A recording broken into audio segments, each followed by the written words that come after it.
I still want to talk about some of the books that I read in 2025. So in today's video, I think I have about 13 books that I want to talk about with you today. These are the books that are not quite 5-star, but ever since I finished reading the books, I haven't stopped thinking about the story, about the characters, about the plot twist. So I thought if you are still looking for more books to add into your endless TBR, I hope this video helps. Or maybe it won't help. I don't know. So the first book that I want to talk about is If It Makes You Happy by Julie Olivia. I feel like if you are involved even a little bit in the bookish community, you probably have heard about this book. I feel like this was the fall read of 2025, and I can totally see why, because if you look at the cover, it basically is screaming fall with the cute couple, the dog, the pumpkin, the burnt orange fall leaves in the background. A lot of people also thought that this book really have that Gilmore Girls vibe. So if you are a fan of Gilmore Girls, I think you would love this book. I cannot stop thinking about the interaction and just the length it took the main characters to be together. I feel like if you want slow burn romance, the slowest slow burn of them all, this book would be it for you. Our main characters have some things that happen to them in the past that kind of make them hesitant to start anything with anybody else. She is recently divorced. She came to this small town temporarily, and he is also divorced and have 2 spunky daughters. This book is also pretty long for a romance book. I think this book is almost 500 pages, and while I was reading it, I kept thinking about why are they not together yet? Why does it take this long? But I kind of understand why the book is this long, and these 2 just had things happen to them in the past that make them, hesitant to jump into relationships. But anyways, I still think about our main characters. I still think about their banters, the things that happen between them 2 in the short amount of time that they have known each other, and how they kind of started as friends first before jumping into anything. And she was actually the grumpy one, and he is the sunshine, which is kind of like uncommon, I guess, in romance book. But I would highly recommend this book. I love it. Still think about them too, and hopefully they're doing okay. The next book that I have is Good Spirits by B.K. Borson. This was one of the first couple holiday romance book that I read last December. I mentioned before, 2025 was the first year that I started reading consistently, so I didn't really read any holiday romance before last December, and this was one of the books that I read. And when I was reading the synopsis of this book, I didn't really think that it's possible for them to have a happy ending, just because Nolan, the main character, is the ghost of Christmas past, and Harriet is the person that he's supposed to haunt this year. And if you are not familiar with the concept of, ghost of Christmas past, they usually take the person that they're assigned to the past to kind of learn about the things that they did wrong and to kind of redeem themselves. And whenever they went back to Harriet's past, they didn't really find anything that she did wrong. After one incident, I guess, they realize why they are kind of paired up together, and I think they're bound by something else. And let's just say the ending was kind of unexpected, and that is the reason why I love this book so much. If you haven't picked up any B.K. Borson's book, I would highly recommend reading this one, because I did read what's it called, the one with the pink cover that came out last February. Like, the story and the writing style I do love, but that book was just okay in my opinion. I definitely like this way better. Next book that I have is Part of Your World by Abby Jimenez. I decided to start reading this book because I want to get into the 3rd book, which is Just for the Summer, I think. I'm pretty sure. Not a lot of people actually like this book, but I still think about these 2 characters from time to time. If you don't know what this book is all about, this is about Alexis, who actually worked as an ER doctor. Her family basically has this huge and long-standing legacy with this one hospital, and her parents really want her to become a surgeon eventually, just to kind of like keep up with her family's like title and legacy. So she dated like this famous surgeon from the same hospital, but he wasn't really a good boyfriend for her, so they decided to break up, I believe. And I think one night after a funeral of like a family member, on her way home, her car broke down, and this one guy, I think his name was Daniel, helped her out, and I think they had like a one-night stand, I want to say. And obviously she did that because she think that they would never see each other again, but somehow they realized that they got attracted to each other. The one element in this book that I think I wouldn't like is the reverse age gap, because Daniel is like, I think 10 years younger than Alexis, and usually I wouldn't really like that trope because personally I couldn't see myself with a younger guy, but for some reason in this book it just works. I feel like Daniel is just so mature. He is very attentive and kind of like observe what Alexis needs. He's okay with her, you know, making more money. He doesn't really feel like he needs to kind of like one-up her just because she is a doctor and stuff. So I think the reverse age gap romance just work in this book, and I would highly recommend this book. I know it's not for a lot of people because some people don't like that Alexis is kind of hiding Daniel from like her friends and her family because she knows that they're not gonna accept him, but I feel like that's just the way of her protecting him and stuff like that. But anyways, I do enjoy this book. I still think about Daniel and Alexis from time to time, like I said, and I cannot wait to continue on with this book series this year. The next one is Check and Mate by Ailey Hazelwood. This is the first Ailey Hazelwood book that I read, and I think this is when I kind of realized that I just love Ailey Hazelwood's writing. I remember when I was about 10% into this book, I told Ricky that I kind of want to learn how to play chess. Let's get a chess set and learn how to play. There are a ton of kind of like chess related things that are in this book, like the strategy of like previous players and stuff like that, that I wouldn't really know. I have to Google them. For some reason, just her writing and just the way that she tell the stories just work for me. Like, I have no clue about chess, but like I said, 10% in, I want to get a chess set and I want to play and learn how to play, basically. I just think the relationship between Nolan and Mallory are just very, very cute. Like, she's kind of grumpy, but I feel like Nolan just really wants to get to know her. And because Mallory is the oldest and she has 2 younger kids, I totally relate to her struggle being the oldest, feeling that you have to be responsible for your family and especially for your sisters, trying to see if you can be the breadwinner and work and provide for the family even though you're still a kid yourself. I don't know why, but it just kind of like tug on my heartstrings. I definitely understand that feeling, and I feel like that is why I was so drawn into this book, so drawn into Mallory's character. I know that this is technically YA, but I don't think it's YA because there are some spicy scene, I believe, maybe like 2 or 3 that is not super explicit, but I feel like this probably would be considered as new adult. Yes, she is, I think, was still in high school, like she was about to graduate high school in the beginning of this book. I feel like it reads very mature, and I just love Mallory. The next book is Book Lovers by Emily Henry. This is one of the first books that I annotated. Honestly, I don't even remember what I annotated, but I'm pretty sure the first few things that I annotated was the words that Emily Henry used in this book that I've never heard of before that I want to look up. But anyways, this is probably one of my favorites Emily Henry books other than Great Big Beautiful Life. That one is a 5-star read for me. This one is a 4-star, but I still think about this book from time to time. I feel like the main reason why I like this book so much is because, again, I relate to the main character, Nora. She is the older sister. She has only 1 younger sister, so not quite like Mallory from Check and Mate. But again, that feeling of being responsible, being the breadwinner that has to provide for the family and her sister, I just relate to that so much. And this one is also very interesting because Nora, I believe, is what is she, an editor? I think she was a literary agent, but she wants to eventually transition to become an editor.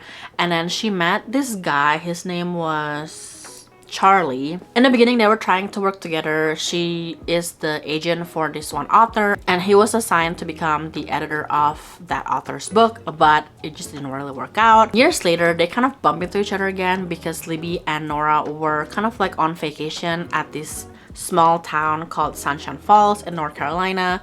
And then for some reason they just keep bumping into each other and the story goes from there. I just still feel like the romance is maybe a little bit of a subplot, and the other side of the story is the story between Nora and Libby and their relationship with their mom. And it was just such a cute book. I feel like I definitely want to reread this again because it was one of my favorite books of Emily Henry's, and hopefully if you haven't read it, you'll pick it up this year. The next book that I have is Cash by Jessica Peterson. I think 1 month in 2025 I was just really into reading cowboy romance. I don't think I've ever read any before this one, so this might be the first cowboy romance book that I've read ever, and I just fell in love with this book. The writing is amazing. Like the spicy scenes, if you do like spicy scenes, were just written very like, I don't know if cute is the right word, but whenever I read the spicy scene, I just was like doing this and doing this like all the time. But I just love the way Jessica Peterson write her spicy scenes in this book. This is only the first book, and I think there are 5 books total, so I cannot wait to read the rest of the book in the series. Hopefully the writing style is not changing too much and that the spicy scene is written so cute and funny, just like this one, hopefully. But anyways, this one is about Molly, whose dad just passed away, and because she is his only daughter, she basically inherited the farm that his dad owned, or maybe a ranch. I think it was a ranch. So she had to go back to the small town and meet with the attorney, trying to kind of, you know, iron out the details about the inheritance. And when she got to her dad's attorney's office, the foreman of the ranch, Cash, was there. He was very grumpy because he knows that she's just gonna probably sell the ranch to like some other people, and obviously he doesn't want that because he and his family has been working at the ranch for such a long time and make the ranch the way it is today. However, one of the stipulations of her dad's will is that for her to stay and live at the ranch for a whole year before she can do anything with the ranch. And the story goes from there, and I just think this couple is very cute. They were definitely hating each other in the beginning, but at the end, of course, they're not, because they're attracted to each other. And like I said, the spicy scenes were just, I love it so much.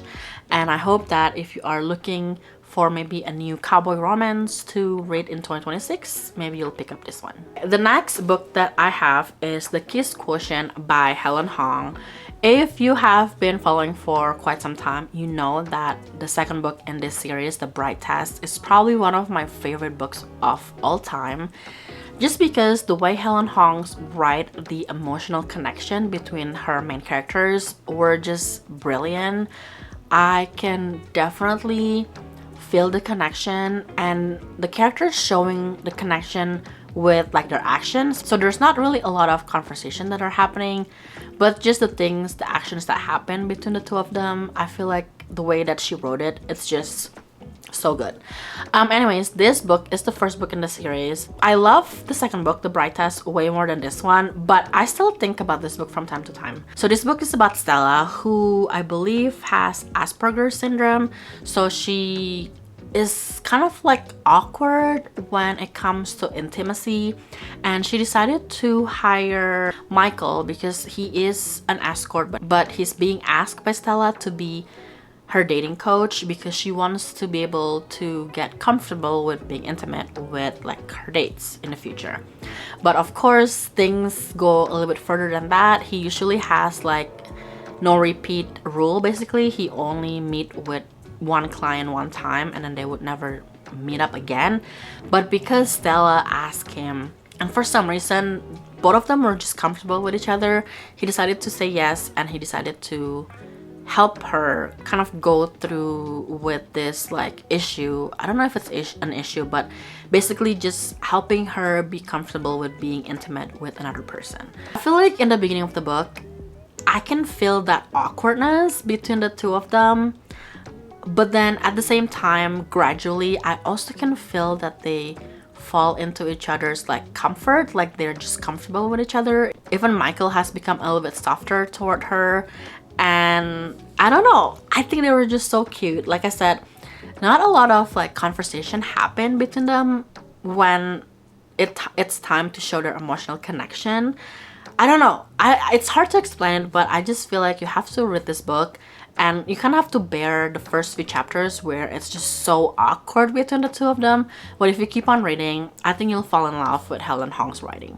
The next book that I have is If the Shoe Fits by Julie Murphy. This is part of the Meant to Be series that is actually connected to Disney, I believe. The 5 books that are in this series are written by different authors. This one is, I think, a reimagination of the Cinderella story. This book also has like a dating reality TV show in the mix. It's kind of like The Bachelor style. I guess there's one guy and like a bunch of girls trying to like win his affection.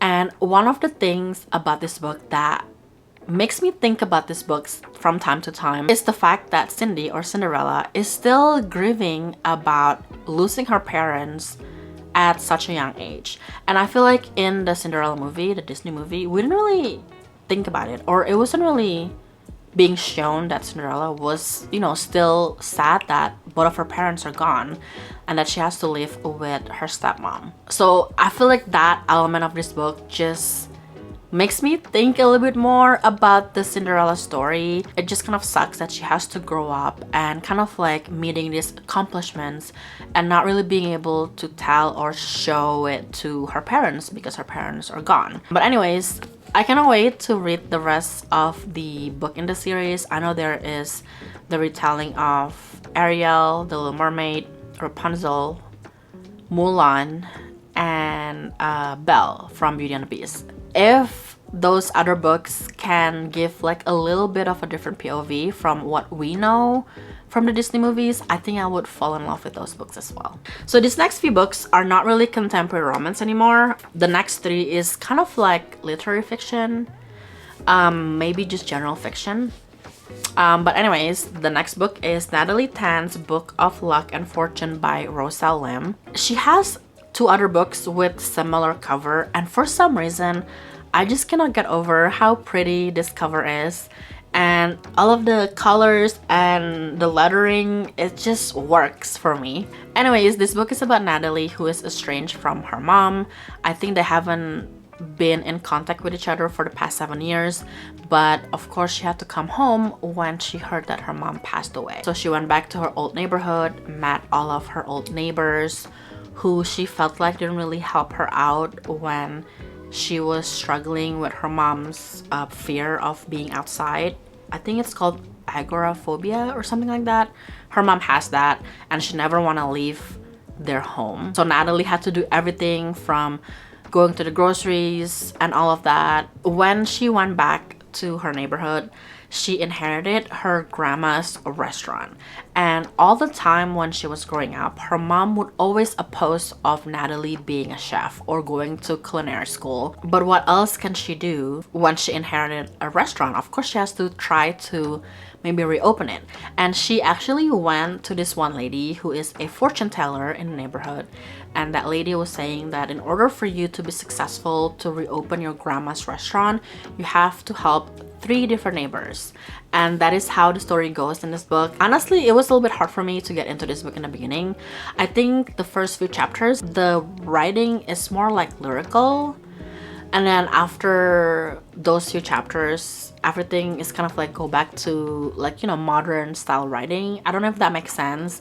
So it was kind of hard for me to get into in the beginning, but as I read through the book, I just love this book. I cannot stop thinking about the ending and how everything plays out in Natalie's life. And also, I need to tell you that when you read this book, you might be hungry because she does cook a lot. There are some recipes in this book.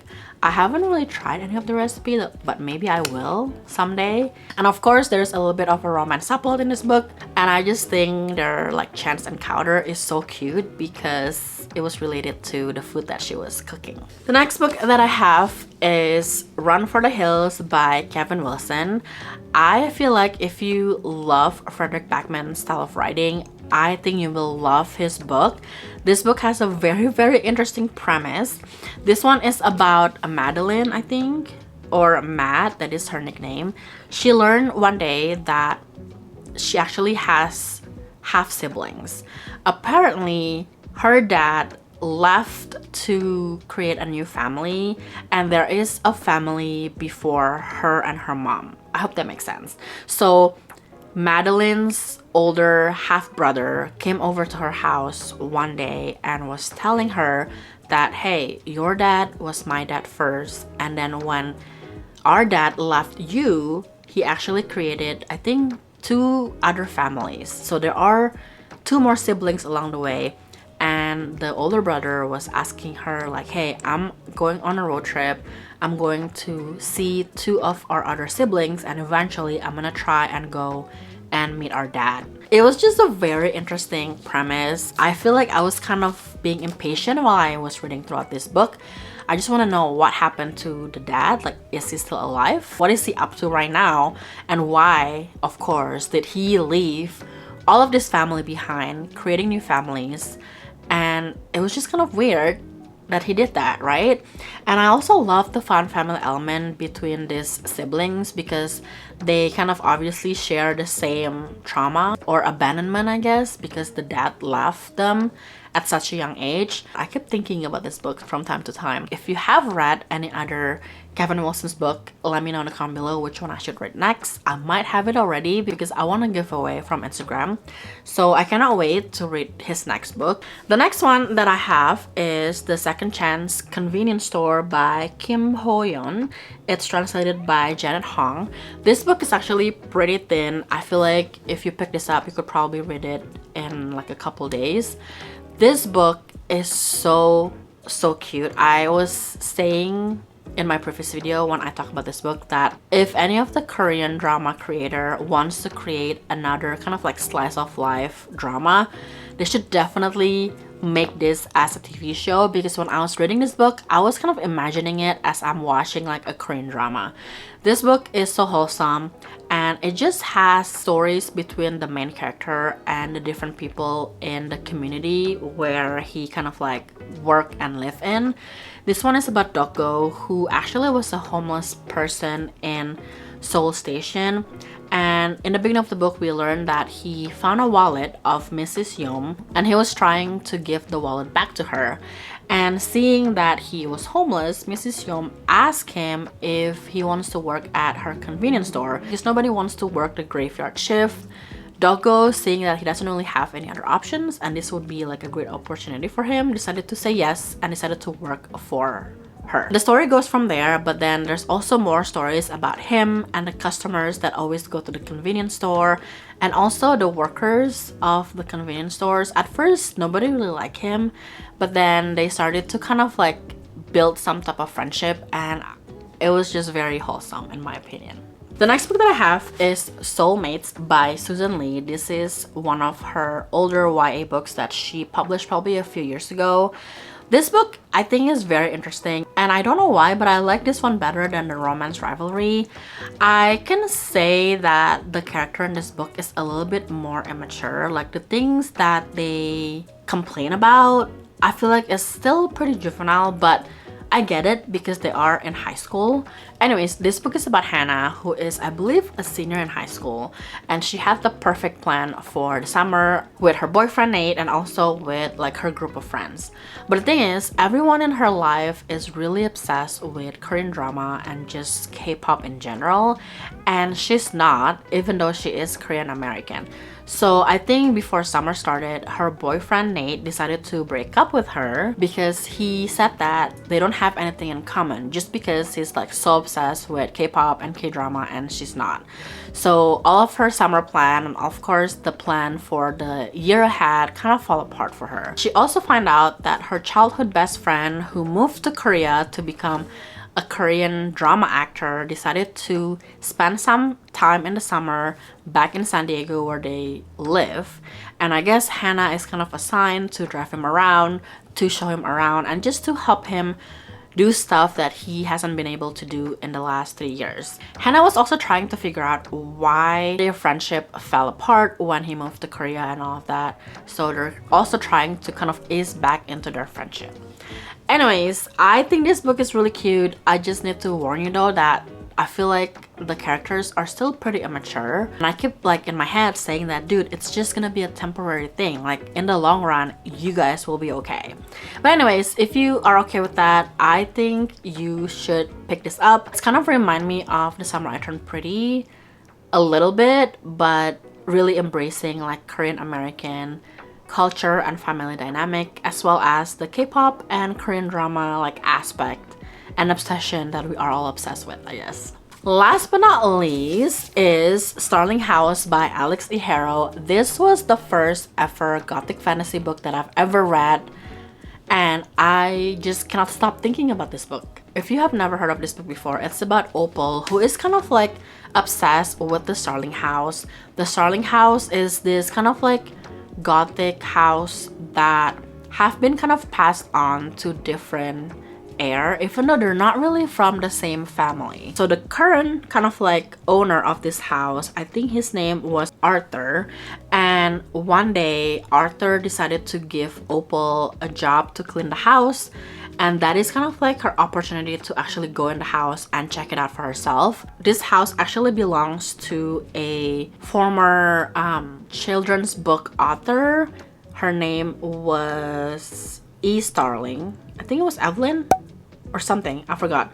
But anyways, ever since like Opal read that book as a child, she was just obsessed with this house, and this is kind of like her opportunity to actually go in and, like I said, check it out for herself.